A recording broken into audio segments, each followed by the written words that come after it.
లోక్సభ ఎన్నికల నేపథ్యంలో తీవ్ర విమర్శలు చేసుకుంటున్నారు కాంగ్రెస్ అలాగే బీజేపీ పార్టీ నాయకులు. తాజాగా ప్రధాని నరేంద్ర మోడీపై ఓ రేంజ్లో ఫైర్ అయ్యారు మాజీ ప్రధాని మన్మోహన్ సింగ్. అయితే తాజాగా మోడీపై మాజీ ప్రధాని మన్మోహన్ సింగ్ విమర్శలు గుప్పించారు. లోక్సభ ఎన్నికల ప్రచారంలో ద్వేషపూరిత అగౌరవపరిచే ప్రసంగాలు చేస్తూ మోడీ బహిరంగ ప్రసంగాల గౌరవాన్ని తగ్గించారని ఆరోపించారు. ఈ మేరకు 7వ దశ ఎన్నికలకు ముందు పంజాబ్ ఓటర్లకు గురువారం ఓ లేఖ మన్మోహన్ సింగ్ గారు రాశారు. ప్రస్తుత ఎన్నికల ప్రచారంలో రాజకీయ ఉపన్యాసాలను నేను చాలా ఆసక్తిగా గమనిస్తున్నాను.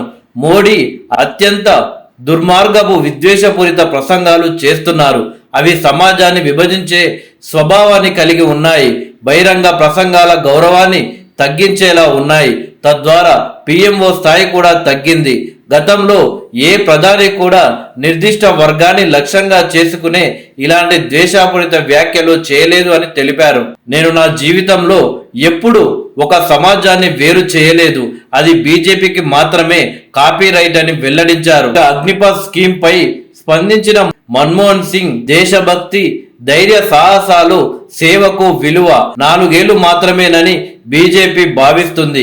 ఇది వారి బూటకపు జాతీయవాదాన్ని స్పష్టంగా తెలియజేస్తుంది అని మాజీ ప్రధాని మన్మోహన్ సింగ్ విమర్శించారు. గత 10 ఏళ్లలో దేశ ఆర్థిక వ్యవస్థ గందరగోళాన్ని చవిచూసిందన్నారు. నోట్ల రద్దు, జీఎస్టీ వంటి నిర్ణయాలతో దయనీయ పరిస్థితి నెలకొందన్నారు.